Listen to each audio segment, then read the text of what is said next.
प्रकाश की प्रकृति या तरंग प्रकाशिकी के 7th लेक्चर में आज आपका स्वागत है। और आज अपना टॉपिक जो है वो है एकल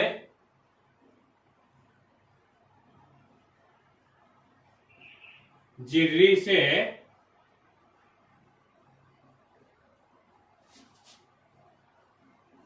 फ्रॉनहोफर विवर्तन।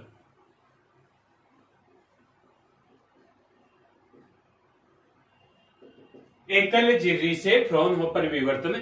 लास्ट क्लास में अपन ने फ्रेनेल विवर्तन और फ्रॉनहोफर विवर्तन पढ़ा था। तो फ्रेनेल विवर्तन जो है उसका एडवांस अपने कोर्स में नहीं है, केवल अपन आज जो है फ्रॉनहोफर विवर्तन को डिस्कस करेंगे। तो वीडियो को स्टार्ट करने से पहले वीडियो को लाइक कर दो। अगर आपने चैनल को सब्सक्राइब नहीं किया है अभी तक तो चैनल को सब्सक्राइब करो और अपने फ्रेंड्स के साथ वीडियो और चैनल को शेयर करो। तो चलो अपन लेक्चर स्टार्ट करते हैं। तो देखो, एकल झिर्री से फ्रॉनहोफर विवर्तन देख रहे हैं अपन। तो एकल झिर्री से फ्रॉनहोफर विवर्तन देखने के लिए अपन ने एक वर्णी प्रकाश स्रोत एस ले लिया। ये एस जो है अपने पास में यह एक वर्णी प्रकाश स्रोत है। इस एक वर्णी प्रकाश स्रोत को अपन ने एक उत्तल लेंस के फोकस बिंदु पर रख दिया। तो यहां से जो बिंदु प्रकाश स्रोत जो है इससे गोलीय तरंगाग्र के रूप में इस तरह से प्रकाश जाएगा, इस तरह से प्रकाश जाएगा। फिर उत्तल लेंस क्या करेगा, ये जो अपना गोलीय तरंगाग्र आ रहा था इस गोलीय तरंगाग्र को समतल तरंगाग्र में बदल देगा। ये जो गोलीय तरंगाग्र था यह अपना समतल तरंगाग्र W' में परिवर्तित हो गया। ये क्या है, एक वर्णी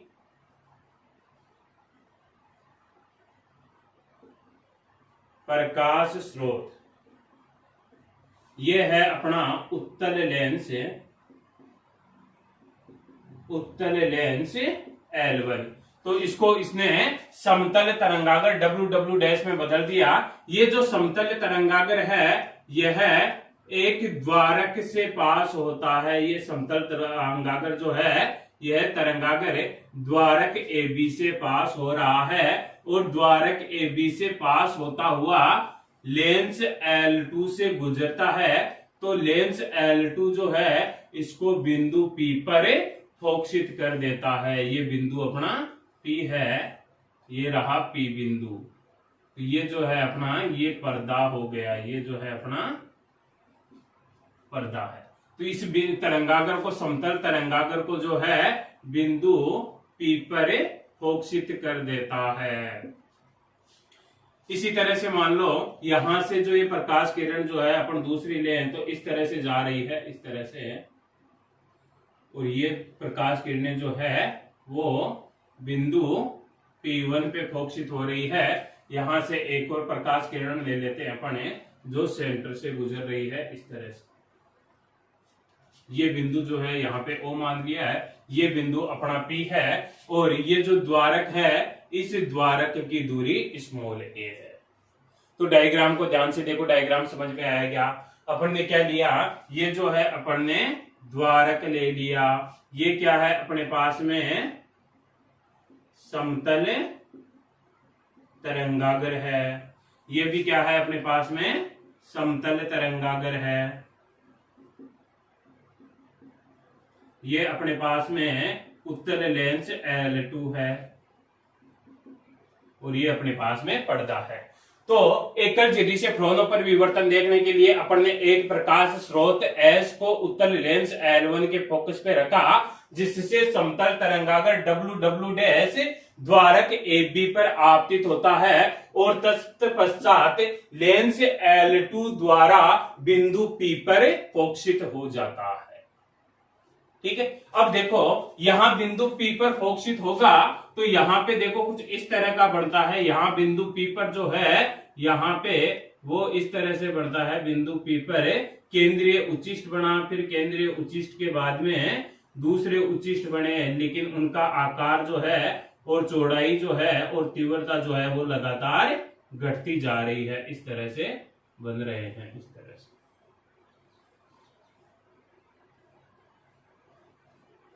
इस तरह से फ्रिंजे बनती है अपने पास में। तो इसमें अपन सबसे पहले केंद्रीय उच्चिष्ट को समझते हैं। अब अपन तीनों केस लेंगे कि यह केंद्रीय उच्चिष्ट क्यों बनता है, ये यहाँ पे, तो इसको बोलते हैं उच्चिष्ट। ये इस केंद्र पे बन रहा है तो इसको बोल देंगे केंद्रीय उच्चिष्ट, और ये जो बन रहा है इसको बोलते हैं अपन निम्निष्ठ, और ये बन रहे हैं द्वितीयक उच्चिष्ट।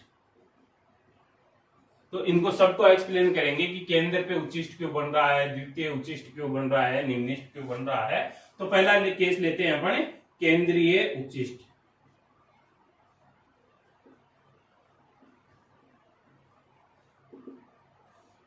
तो देखो केंद्रीय उच्चिष्ट क्यों बन रहा है, जब तरंगागर जो है अपना यहां से समतल तरंगागर W डैश द्वारक AB से पास होता हुआ OP की दिशा में लेंस L2 द्वारा बिंदु P पर फोकसित होता है। इस बिंदु पर P पर फोकसित होगा तो बिंदु P पर द्वारक AB के बिंदु A व B से आने वाली तरंगों के मध्य पथांतर शून्य है कि नहीं। इस बिंदु P पर जो द्वारक AB जो अपना द्वारक है, इस द्वारक के बिंदु A और B से ये जो तरंगे आ रही है, ये दोनों तरंगे समान दूरी तय कर रही। इस तरंग ने भी इतनी दूरी तय की और इस तरंग ने भी इतनी दूरी तय की, तो दोनों तरंगे जो हैं वो समान दूरी तय कर रही है। समान दूरी तय कर रही है तो दोनों में पथ का अंतर कितना हो गया, 0 हो गया। दोनों का पथांतर कितना हो गया, 0 हो गया। अगर पथांतर 0 होता है अपना, जब पथांतर 0 होगा तो दोनों तरंगों के बीच में कौन सा व्यतिकरण होगा, समपोषी व्यतिकरण। 0 पथांतर की स्थिति में समपोषी व्यतिकरण होता है।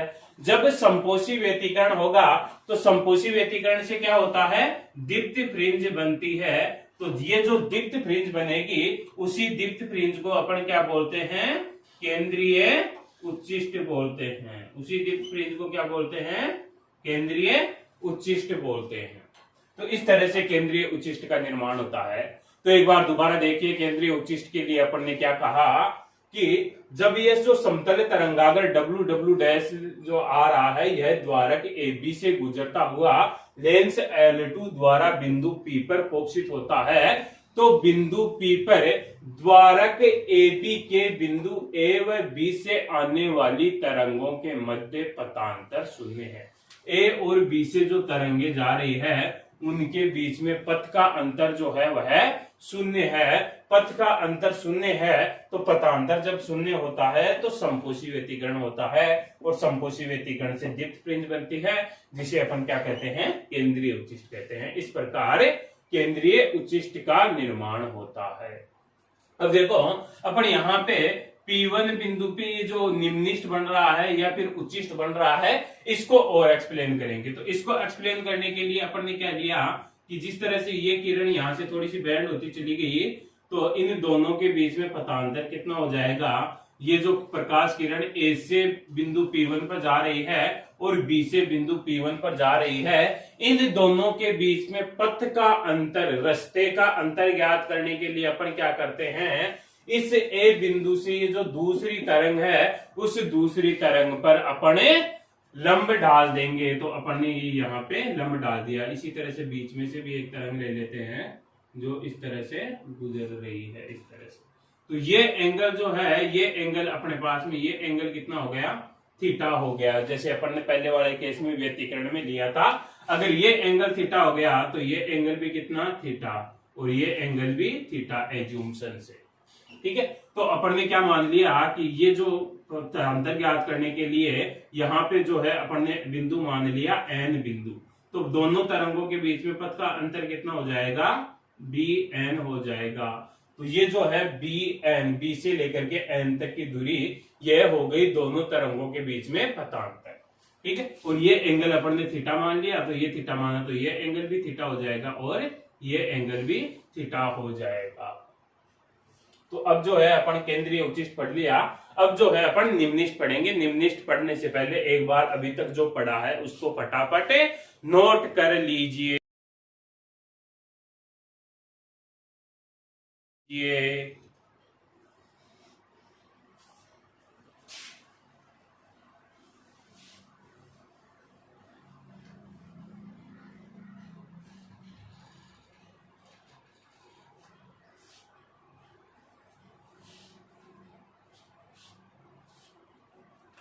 हाँ भाई, नोट कर लिया हो तो नेक्स्ट देखिए, नोट कर लिया हो तो अब अपन पढ़ते हैं निम्निष्ठ। ये निम्निष्ठ क्यों बनते हैं? तो देखो, निम्निष्ठ कब बनेंगे? जब यह समतल तरंगागर डब्ल्यू डैश द्वारक AB से गुजरता हुआ लेंस L2 द्वारा बिंदु P1 पर फोकसित होता है। L2 द्वारा कहां पे फोकसित हो रहा है? अब बिंदु P1 पर फोकसित हो रहा है, बिंदु P1 पर फोकसित हो रहा है। और P1 पर अध्यारोपित होने वाली तरंगों के मध्य पथांतर लेमडा का पूर्ण गुणज है। P1 पर अध्यारोपित होने वाली तरंगों के मध्य पथांतर लेमडा का पूर्ण गुणज है। तो बिंदु P1 पर जो है वह निम्निष्ठ का निर्माण होगा। अगर ऐसी कंडीशन है तो बिंदु P1 पर जो है क्या बनेगा? निम्निष्ठ बनेगा। बिंदु निम्निष्ठ के लिए कंडीशन क्या है कि P1 पर जो दोनों तरंगे अध्यारोपित हो रही है, उन अध्यारोपित होने वाली तरंगों के बीच में पथांतर कितना होना चाहिए? लेमडा का पूर्ण गुणज होना चाहिए। अगर ये कंडीशन है तो बिंदु P1 पर निम्निष्ठ बनेगा। तो अब अपन इसको एक्सप्लेन करने के लिए अपन ने क्या माना कि बिंदु P1 पर जो तरंगे अध्यारोपित हो रही है, उन तरंगों के मध्य पथांतर जो है, दोनों तरंगों के मध्य पथांतर, दोनों तरंगों के मध्य पथांतर जो है वह लेमडा है। ये जो लेमडा पथांतर है, इसको दो भागों में विभाजित कर लिया, दो भागों में विभाजित कर लिया। दो भागों में कैसे?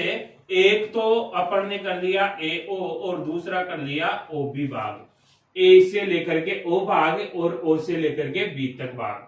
तो A से लेकर के O तक भाग के लिए पथ का अंतर कितना हो जाएगा? पूरे के लिए A से B तक के लिए पथांतर कितना है? लेमडा। तो A से लेकर के O तक पथांतर कितना हो जाएगा? Lambda by 2। और दूसरे इसके लिए भी पथांतर कितना हो जाएगा? लेमडा बाई 2 हो जाएगा।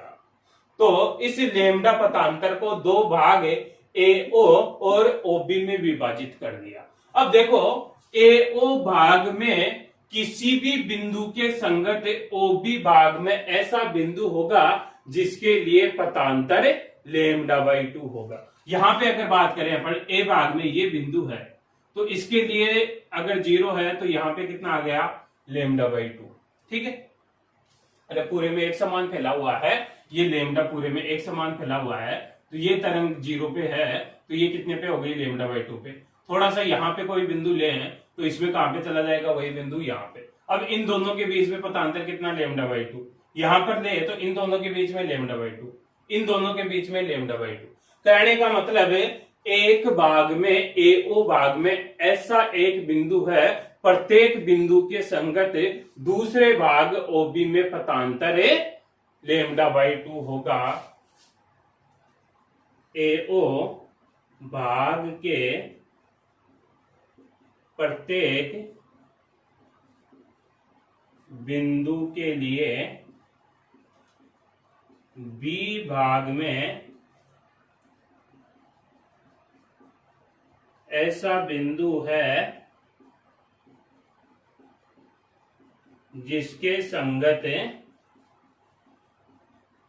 पथांतर लेमडा बाई 2 है। AO भाग में प्रत्येक जो बिंदु है, कोई भी बिंदु ले लो, उस बिंदु के सापेक्ष B भाग में भी ऐसा बिंदु है कि उन दोनों बिंदुओं के बीच में जो पथ का अंतर होगा वह λ/2 होगा। अगर पथांतर λ/2 होगा तो पथांतर λ/2 होने से यहाँ पे कौन सा व्यतिकरण होगा? विनाशी व्यतिकरण। और विनाशी व्यतिकरण जो होता है उस विनाशी व्यतिकरण से क्या बनता है? अदीप्त फ्रिंजे। और जो अदीप्त फ्रिंजे बन रही है उन्हीं को अपन क्या नाम दे रहे हैं? निम्निष्ट नाम दे रहे हैं। तो अदीप्त फ्रिंज बन गई या फिर निम्निष्ट फ्रिंज बन गई। इस तरह से जो है यह निम्निष्ट का निर्माण हुआ। तो निम्निष्ट के निर्माण में एक बार दोबारा समझिए, देखो अपन ने क्या बताया। निम्निष्ट के निर्माण में अपन ने बताया कि निम्निष्ट बनेगा कब? जब बिंदु P1 पर अध्यारोपित होने वाली दोनों तरंगों के मध्य पथांतर लेमडा का पूर्ण गुणज हो तो निम्निष्ट बनेगा। अब कैसे बनेगा इसको एक्सप्लेन करने के लिए अपन ने मान लिया कि A और B से जो तरंगे आ रही है उनके मध्य पथांतर कितना है? लेमडा है। इस पथांतर को अपन ने दो बराबर भागों में विभाजित कर दिया। एक भाग तो हो गया AO और दूसरा हो गया OB। अब AO भाग जो है, ये AO भाग जो है, इस AO भाग में किसी भी बिंदु के संगत OB भाग में ऐसा बिंदु होगा जिसके लिए पथ का अंतर λ/2 होगा। जैसे AO भाग में मैं A बिंदु ले लूं तो OB भाग में कौन सा बिंदु ले लूंगा? ये बिंदु। इन दोनों के बीच में कितना हो जाएगा? λ/2। अब इसमें जितना नीचे आता जाऊंगा उतना इसमें नीचे आता जाऊंगा। AO में अगर O लूंगा तो OB में क्या आ जाएगा? B बिंदु आ जाएगा। तो प्रत्येक इस बिंदु के संगत इसमें भी ऐसा बिंदु है जिसके संगत पथांतर कितना हो जाएगा? λ/2। और जब पथांतर λ/2 होता है तो कौन सा व्यतिकरण? विनाशी व्यतिकरण। विनाशी व्यतिकरण से अदीप्त फ्रिंज बनती है और उसी अदीप्त फ्रिंज को अपन ने क्या नाम दे दिया? निम्निष्ट नाम दे दिया। तो इस तरह से जो है इसमें निम्निष्ट का निर्माण हुआ। अब इसी में आगे है और थोड़ा सा देखो, ये तो अपन ने निम्निष्ट का निर्माण कर लिया।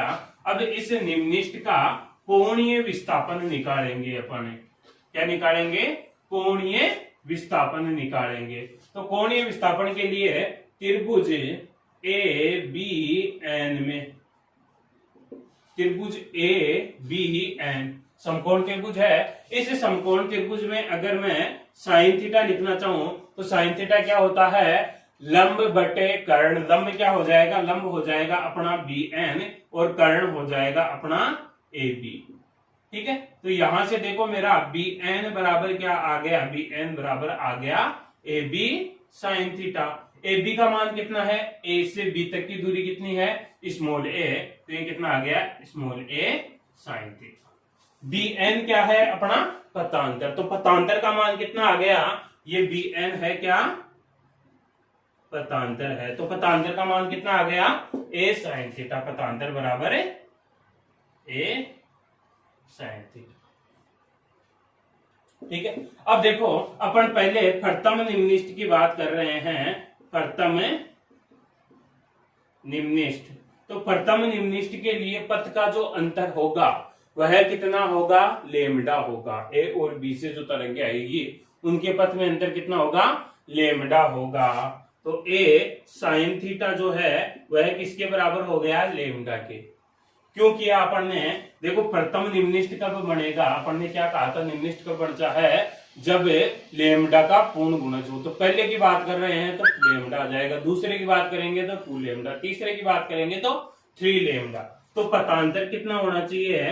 पथांतर जो है वह कितना होना चाहिए? लेमडा। और पथांतर कितना है अपना? A साइन थीटा बराबर लेमडा। तो यहां से साइन थीटा बराबर क्या आ गया? लेमडा बटावा A। अगर मैं कहूं कि थीटा बहुत ही कम है, थीटा बहुत ही कम है, तो साइन थीटा को क्या लिख सकता हूं? थीटा ही लिख सकता हूं। तो यहां से थीटा बराबर क्या आ गया?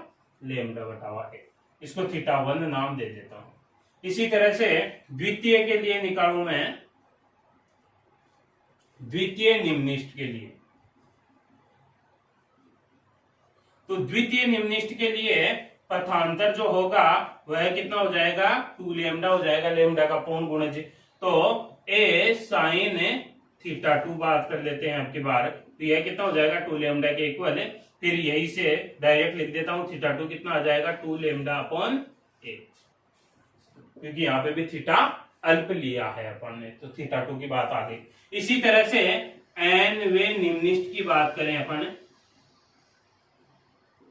nवे निम्निष्ट की बात करें तो एनवें निम्निष्ठ के लिए जो थीटा एन आएगा वो यहां दोनों से देख के डायरेक्ट बता सकते हो आप, कितना आ जाएगा, एन लेमडा अपॉन ए आ जाएगा। या अपन सोल्व भी कर सकते हैं। देखो एन निम्निष्ठ के लिए पथांतर कितना हो जाएगा, एन लेमडा, तो यहाँ पे 2 की जगह क्या आ जाएगा, एन लेमडा अपॉन ए। तो थीटा एन की वैल्यू क्या आ जाएगी, एन लेमडा अपॉन।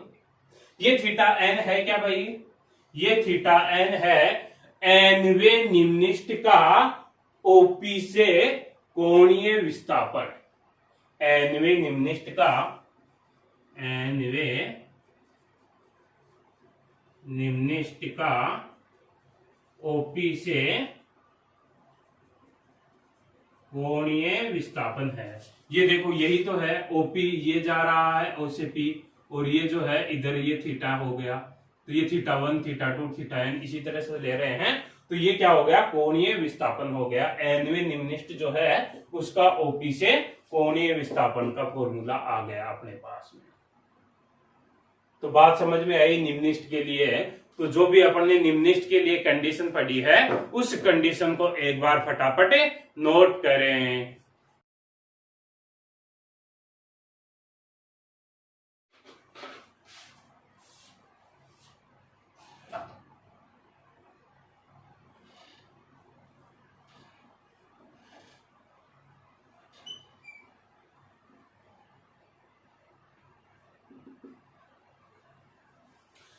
हाँ नोट कर लिया हो तो नेक्स्ट देखिए, उच्चिष्ट के लिए दो द्वितीयक उच्चिष्ट वगैरह बनेंगे, ये जो बन रहे हैं इनके लिए अपन कंडीशन निकाल रहे हैं। केंद्रीय उच्चिष्ट बना लिया, निम्निष्ठ बना लिया, अब ये बनाएंगे। तो ये जो उच्चिष्ट है जो है वो कब बनेंगे, उच्चिष्ट बनेंगे अपने जब ए और बी से जो तरंगे आ रही है उन तरंगों के बीच में जो पथांतर है वह पथांतर है λ/2 का विषम गुणज हो, विषम गुणज हो तो उच्चिष्ट बनेंगे।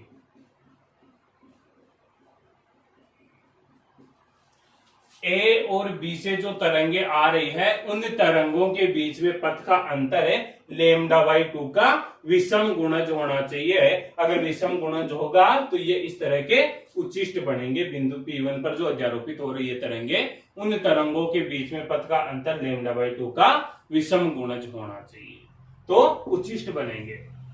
तो देखो अब अपन ने क्या माना, इसको एक्सप्लेन करते हैं। तो अपन ने क्या माना कि जो ए और बी से जो तरंगे आ रही है उन तरंगों के मध्य पथांतर जो है वह 3λ/2 है। कितना है, 3λ/2 है। इस 3λ/2 को अपन ने 3 भागों में विभाजित कर लिया, 3 भागों में विभाजित कर लिया। तो प्रत्येक में कितना आ गया, λ/2 और λ/2। प्रत्येक भाग में कितना आ गया, आधा लेमडा आधा लेमडा आधा लेमडा। अब देखो इस पहले भाग में प्रत्येक बिंदु के संगत दूसरे भाग में ऐसा बिंदु होगा जिनके मध्य पथांतर λ/2 होगा। जस्ट पहले वाली जो थ्योरी पढ़ी है, इसके प्रत्येक बिंदु के लिए यहाँ पे बहुत सारे बिंदु हैं और यहाँ पे बहुत सारे बिंदु हैं, तो इसके प्रत्येक बिंदु के संगत इसमें ऐसा बिंदु होगा जिनके बीच में पथांतर कितना होगा, λ/2 होगा। प्रथम भाग के प्रत्येक बिंदु के संगत द्वितीय भाग में ऐसा बिंदु होगा जिनके मध्य पथांतर λ/2 होगा। और पथांतर λ/2 होगा तो कौन सा व्यतिकरण है, विनाशी व्यतिकरण। विनाशी व्यतिकरण से क्या बनेगा, अदीप्त फ्रिंज बनेगी। यहाँ पे तो दोनों एक दूसरे को करने का मतलब कैंसिल आउट कर दिया और अदीप्त बन गया। लेकिन तीसरे भाग में ये जो पथांतर λ/2 है, तीसरे भाग में जो तरंग है उसके लिए कोई भी दूसरी संगत तरंग नहीं बची। इसके संगत कोई तरंग नहीं, इसके संगत कोई भी तरंग नहीं है तीसरे भाग में। यहाँ पे अब पहले 2 में बांटा था, अब 3 में बांट लिया। तो तीसरे भाग के संगत कोई भी तरंग नहीं है, तो वो तरंग जो है वो सीधी की सीधी जाएगी और जाकर के बिंदु P पर बना देगी, मतलब प्रकाश डालेगी बिंदु P पर। तो बिंदु P पर प्रकाश डालेगी तो वहां पे प्रकाश दिखाई देगा, तो वह किस रूप में देगा, उच्चिष्ट के रूप में दिखाई देगा। इसके संगत कोई तरंग नहीं है, इसलिए कोई तरंग नहीं, तो यहाँ पे क्या बनेगा, दीप्त फ्रिंज बनेगी, या फिर कह सकते हैं अपन क्या बनेंगे, उच्चिष्ट बनेंगे। तो द्वितीयक उच्चिष्टों के लिए अपन ने क्या किया, एक बार थ्योरी दोबारा देखे। द्वितीयक उच्चिष्ट के लिए पहले तो कंडीशन कब बढ़ेंगे, जब पथांतर कितना हो, λ/2 का विषम गुणज हो। अब इसको एक्सप्लेन करने के लिए अपन ने पथांतर कितना मान लिया, 3 λ/2। इसको कितने भागों में बांट दिया, 3 भागों में। 3 भागों में तो प्रत्येक भाग में कितना आ गया, λ/2 λ/2 λ/2। पर पहले भाग में प्रत्येक बिंदु के संगत दूसरे भाग में ऐसा बिंदु होगा जिनके मध्य पथांतर λ/2 होगा। इसमें बहुत सारे बिंदु है, इसमें बहुत सारे, लेकिन इसके प्रत्येक बिंदु के लिए इसमें भी ऐसा बिंदु होगा जिनके मध्य पथांतर λ/2 होगा। पथांतर λ/2 हुआ तो विनाशी व्यतिकरण, विनाशी व्यतिकरण से अदीप्त प्रिंसिप बनी। लेकिन तीसरे भाग के संगत कोई तरंग नहीं है, तो यहाँ पे दीप्त प्रिंज बढ़ेगी और दीप्त प्रिंज से क्या बन जाएगा, उच्चिष्ट बन जाएगा। तो ये जो है अपन ने द्वितीयक उच्चिष्ट बना दिया। अब इसके लिए फॉर्मूला भी डेराइव कर लेते हैं। अभी थोड़ी देर पहले अपन ने जब निम्निष्ट पढ़ा था, तो उस निम्निष्ट में जो अपन ने पथांतर निकाला था वो कितना निकाला था, a sin थीटा निकाला था ना। bn का मान जो निकाला था अपन ने वह कितना निकाला था, पथांतर bn बराबर a sin थीटा निकाला था। अब मैं बात करता हूं प्रथम उच्चिष्ट की। प्रथम उच्चिष्ट की बात करूं तो प्रथम उच्चिष्ट के लिए जो पथांतर होना चाहिए, पथांतर होना चाहिए वह कितना होना चाहिए, λ/2। और ये पथांतर कितना है अपना, a sin थीटा बराबर λ/2। तो यहां से θ1 मान लेता हूं। पहला जो है वह θ1 कोण पे बन रहा है, तो यहां से sin θ1 बराबर क्या आ गया, λ/2a। अगर थीटा कम है, थीटा कम है तो sin थीटा को θ1 ही लिखा जा सकता है। तो θ1 बराबर λ/2a। ये प्रथम उच्चिष्ट आ गया।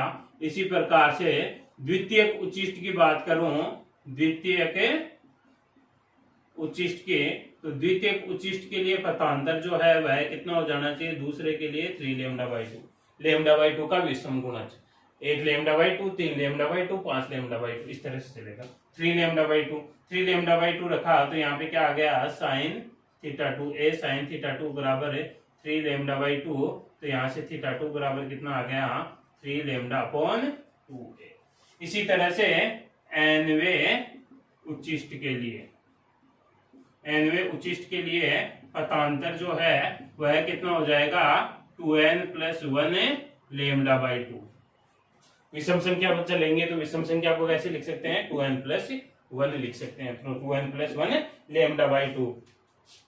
a sin θn बराबर 2n + 1 λ/2। तो यहाँ से θn जो है वो कितना आ गया, 2n + 1 λ/2a। यह θn आ गया। यहाँ पे θn क्या है, nवे उच्चिष्ट का OP से कोणीय विस्थापन। जो वहां पे लिखा था सेम वही है। अब वहां पे निम्निष्ट लिखा था, अब यहाँ पे क्या लिख देंगे, उच्चिष्ट। तो θn क्या है, nवे उच्चिष्ट का OP से कोणीय विस्थापन है।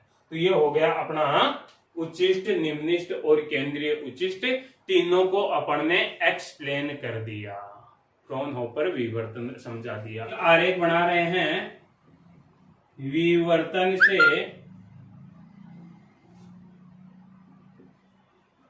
तीव्रता व पथांतर में संबंध।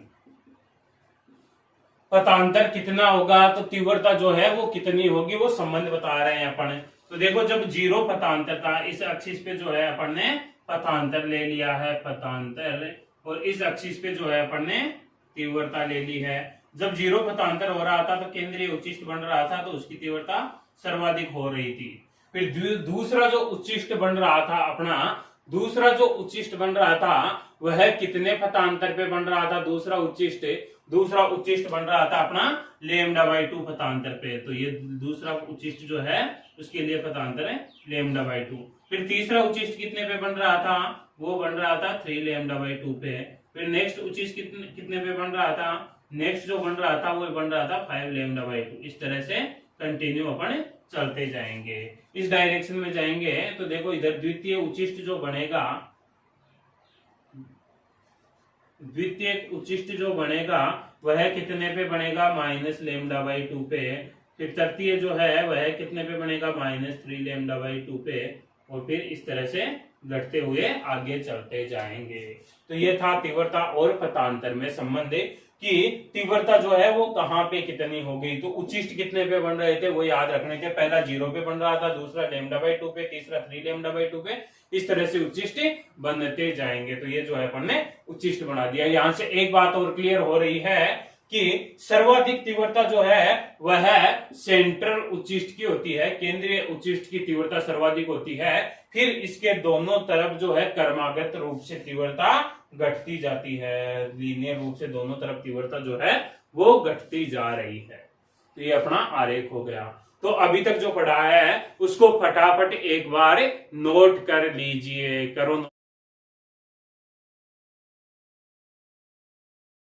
हाँ तो देखो नोट कर लिया हो तो नेक्स्ट टॉपिक है अपना व्यतिकरण व विवर्तन में अंतर। व्यतिकरण व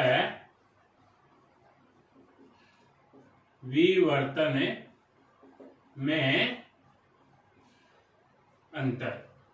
तो देखो इस डायरेक्शन में यहां पे अपन ने व्यतिकरण ले लिया और यहां पे जो है अपन ने विवर्तन ले लिया।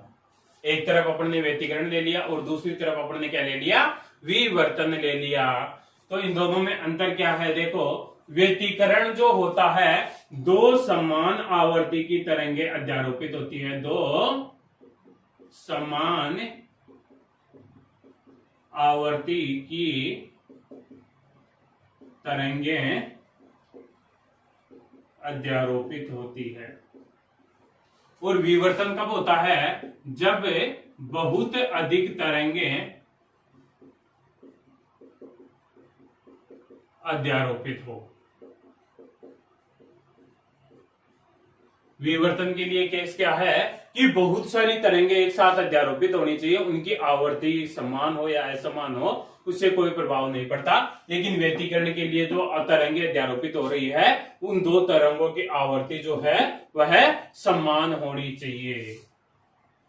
दूसरा अंतर देखो, व्यतिकरण में अगर अपने पास में जो व्यतिकरण में जो तरंगे अध्यारोपित हो रही है उन अध्यारोपित होने वाली तरंगों का आयाम समान हो, अध्यारोपित तरंगों का आयाम समान हो, तो जो अदीप्त फ्रिंज बनती है, अदीप्त फ्रिंज उसकी तीव्रता शून्य होती है, तीव्रता शून्य होती है। जबकि इसमें अदीप्त की जगह क्या बनते हैं, निम्निष्ट बनते हैं। निम्निष्ट की तीव्रता कभी भी शून्य नहीं होती, शून्य नहीं होती है। तो व्यतिकरण में तो जो अदीप्त फ्रिंज बन रही थी, अगर आयाम अपन ने समान ले लिया तो अपन ने निकाला था कि अदीप्त फ्रिंज जो है वो बिल्कुल अंधकार बनेगी, उसकी तीव्रता शून्य होगी। A1 - A2 A1 A2 बराबर किए थे तो शून्य आया था ना, परिणामी आयाम या तीव्रता अपने पास में शून्य आई थी। लेकिन विवर्तन में जो निम्निष्ट बन रहा है उसकी तीव्रता कभी भी शून्य नहीं होती है, कुछ ना कुछ होती है। तीसरा अंतर देखो, व्यतिकरण जो होता है वह उसमें दो स्लिटों से प्रकाश अध्यारोपित होता है। व्यतिकरण में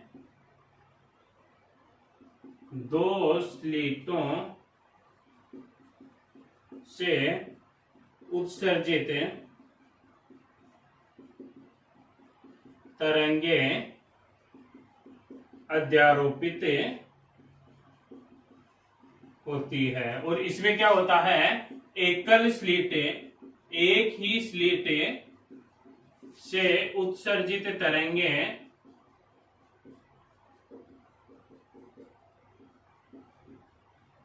अध्यारोपित होती है, अध्यारोपित होती है। एक ही स्लिट से उत्सर्जित तरंगे अध्यारोपित होती है। तो ये जो है तीन अंतर हो गए। चौथा अंतर देखो, व्यतिकरण में सभी दीप्त फ्रिंजों की तीव्रता समान होती है। जो दीप्त फ्रिंज बन रही थी वो सारी दीप्त फ्रिंज जो बनेगी उनकी तीव्रताएं एक समान होगी, जबकि विवर्तन में केंद्रीय उच्चिष्ट जो बनता है, केंद्रीय उच्चिष्ट की तीव्रता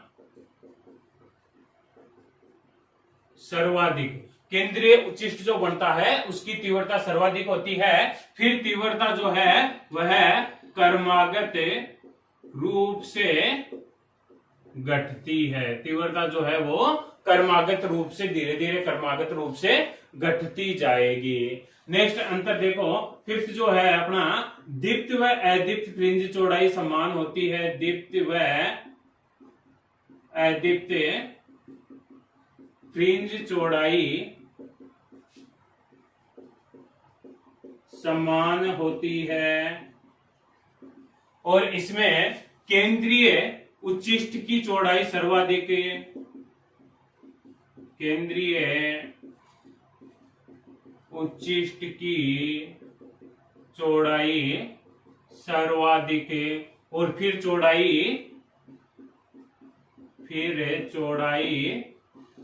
क्रमागत रूप से घटती है। अपन ने अभी डायग्राम देखा था, ऐसा इसकी चौड़ाई सर्वाधिक थी, फिर चौड़ाई भी जो है वो धीरे धीरे इस तरह से चौड़ाई जो है वो भी धीरे धीरे कम होती जा रही थी। तो केंद्रीय उच्चिष्ट की चौड़ाई जो है वो सबसे ज्यादा होती है, फिर चौड़ाई धीरे धीरे कम होती जाती है। और नेक्स्ट है व्यतिकरण में अगर अपना पथांतर जो है, व्यतिकरण में पथांतर लेमडा है तो क्या बनता था, दीप्त फ्रिंज बनती थी। क्या बनती थी, दीप्त फ्रिंज बनती थी। और विवर्तन में अगर अपना पथांतर जो है वह लेमडा बाई 2 का विषम गुणज है, विषम गुणज, तो क्या बनेगा, उच्चिष्ट बनेगा। इसमें पथांतर लेमडा का पूर्ण गुणज है तो क्या बनता था, दीप्त फ्रिंज बनती थी। और इसमें पथांतर जो है लेमडा बाई 2 का विषम गुणज है तो उच्चिष्ट बनता था। और इसका विपरीत जो है वह भी सत्य खतन है। तो अपने पास में व्यतिकरण और विवर्तन में 6 अंतर हो गए। छठों अंतर जो है आपको याद होना चाहिए, इंपॉर्टेंट है। तो ये था अपना व्यतिकरण और विवर्तन में अंतर। अब नेक्स्ट टॉपिक देखो। हाँ, नेक्स्ट देखो, नोट कर लिया हो तो। नेक्स्ट टॉपिक है अपना विभेदन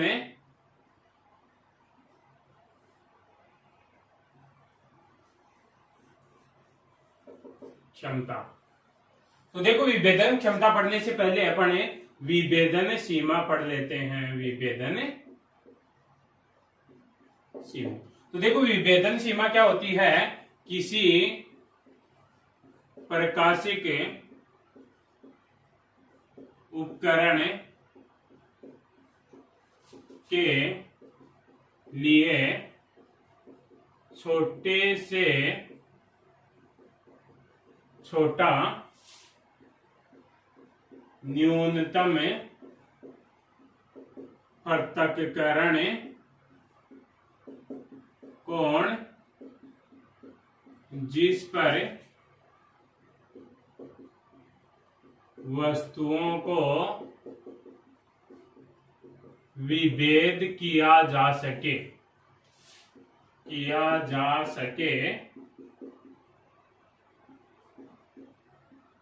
उपकरण की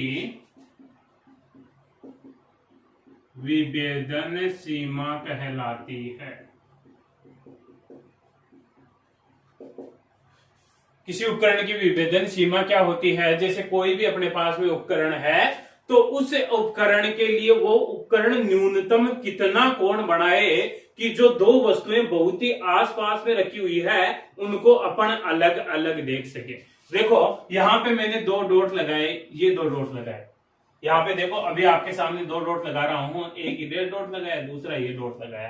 अब आप जो देख रहे हो आपको केवल यह एक ही डॉट दिखाई दे रहा है, लेकिन अगर आप कोई माइक्रोस्कोप लेके आओ या कोई भी प्रकाशिक उपकरण लेके आओ तो वह प्रकाशिक उपकरण न्यूनतम या कम से कम कितना कोण बनाए कि ये यहाँ पे दोनों डॉट जो है आपको अलग अलग दिखाई दे।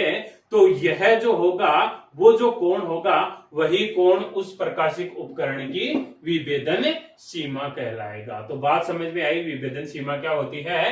किसी प्रकाशिक उपकरण के लिए छोटे से छोटा न्यूनतम पृथक्करण कोण जिस पर वस्तुओं को विभेद किया जा सके, मतलब अलग अलग देखा जा सके, दोनों वस्तुओं को अपन अलग अलग देख सके, वो जो होगा उसका वह विभेदन सीमा होगी। और ये जो विभेदन सीमा होती है, ये जो विभेदन सीमा होती है, इसी के व्युत्क्रम को अपन विभेदन क्षमता कहते हैं। विभेदन सीमा के व्युत्क्रम को विभेदन क्षमता कहते हैं। इसका अगर उल्टा कर दूं मैं तो उसी को अपन विभेदन क्षमता कह देंगे। और कोई भी अपने पास में जो प्रकाशिक उपकरण होता है, कोई भी प्रकाशिक उपकरण जो होता है, उस प्रकाशिक उपकरण की विभेदन सीमा, किसी भी प्रकाशिक उपकरण की जो विभेदन सीमा होती है वह होती है थीटा मिनिमम, जो होता है न्यूनतम कोण जो होता है। विभेदन सीमा क्या है? एक तरफ से छोटा से छोटा कोण ही है, तो वह जो छोटे से छोटा कोण होता है वो होता है 1.22 लेमडा अपॉन कैपिटल डी। ये फॉर्मूला आपको याद रखना है। इस फॉर्मूले में लेप्टा जो है वह है आपतित प्रकाश की तरंग दैर्ध्य, आपतित प्रकाश की तरंग दैर्ध्य। और डी जो है वह क्या है? उपकरण का द्वारक। क्या है डी? उपकरण का द्वारक। ये रफली इसलिए नोट कर रहा हूं क्योंकि ये नोट्स में आपको लिखा हुआ मिल जाएगा। यहाँ पे केवल अपन समझा रहे हैं डी क्या है, तो आपको केवल सुनना है। ये क्लियर नहीं दिख रहा है, इसके पीछे नहीं जाना है कि सर वो क्लियर दिखाई नहीं दे। नोट्स में आपको सारा लिखा हुआ मिल जाएगा। तो लेमडा जो है वो आपतित प्रकाश की तरंग दैर्ध्य है और डी जो है वह उपकरण का द्वारक है। तो ये हो गई अपनी विभेदन सीमा। अब अपन कुछ इंस्ट्रूमेंट के नाम लेते हैं। जैसे पहला ले रहा हूं मैं दूरदर्शी के लिए विभेदन क्षमता निकाल रहा हूं। दूरदर्शी, नाम तो सुना ही होगा दूरदर्शी। जो दूर की वस्तुओं को देख ले उसे कहते हैं दूरदर्शी। तो अपन ने क्या माना कि आकाश में दूरस्थ दो वस्तुएं हैं, दो स्टार हैं, तारे हैं। ये जो आकाश में दोनों तारे हैं, इन तारों के बीच में दूरी अपन ने s मान ली। और यहाँ पे ये धरती माता है अपनी, ये धरती माता, यहाँ से आप दूरदर्शी से देख रहे हो। तो इन तारों की जो ये प्रकाशिक उपकरण है, इससे ये जो दूरी है यह कितनी है? d है। तो कोण की परिभाषा से, कोण की परिभाषा से, कोण की परिभाषा क्या होती है भाई? कोण की परिभाषा होती है कोण बराबर चाप बटा त्रिज्या। तो यहाँ पे ये थीटा मिनिमम जो है इन दोनों के बीच में, ये कोण थीटा मिनिमम यह कितना हो जाएगा? चाप क्या हो गया अपना? s हो गया। और त्रिज्या कितनी हो गई? d हो गई। लेकिन अभी अपन ने थीटा मिनिमम का फॉर्मूला लिखा था किसी भी प्रकाशिक उपकरण के लिए, कितना? 1.22 लेमडा अपॉन कैपिटल डी। तो यहाँ से दोनों तारों के बीच में अपन डिस्टेंस निकाल सकते हैं। दोनों तारों के बीच में कितनी डिस्टेंस है? 1.22 lambda upon capital D into small D. ये जो है दोनों तारों के बीच में डिस्टेंस आ गई। ये डिस्टेंस निकाल सकते हैं दोनों तारों के बीच में। इस तरह से विभेदन क्षमता से डिस्टेंस निकाली जा सकती है। दूसरा अपन एग्जांपल लेते हैं सूक्ष्मदर्शी। सूक्ष्मदर्शी,